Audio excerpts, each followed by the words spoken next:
అంటున్నారు ఫ్లైఓవర్లు కట్టినాం మేము, లేకపోతే చాలా 36 ఫ్లైఓవర్లు ఏమో కట్టినాం అంటున్నారు. ఒక్క ఫ్లైఓవర్లు కట్టంగానే కాదు కదా, వీటికి లింకు ఎక్కడ మీకు చక్కగా చూపిస్తున్నారు? ఈరోజు ట్రాఫిక్ ఎందుకు ఉంటుంది? ట్రాఫిక్ను ఎందుకు అరికట్టలేకపోయినారు?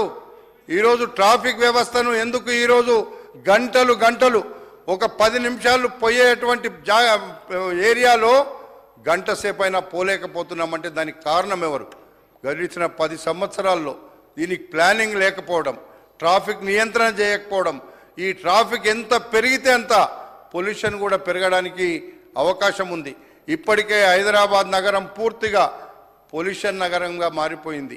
ఈరోజు పొల్యూషన్ ఉండేటువంటి నగరాల్లో ఒకప్పుడు హైదరాబాదు లేదు. గడిచిన 10 సంవత్సరాల్లో విపరీతమైనటువంటి పొల్యూషన్ పెరిగిపోయింది అనడానికి ఒక ఉదాహరణ మన హైదరాబాద్ నగరమే అనేటువంటి మాట కూడా మీకు మనవి చేస్తున్నా.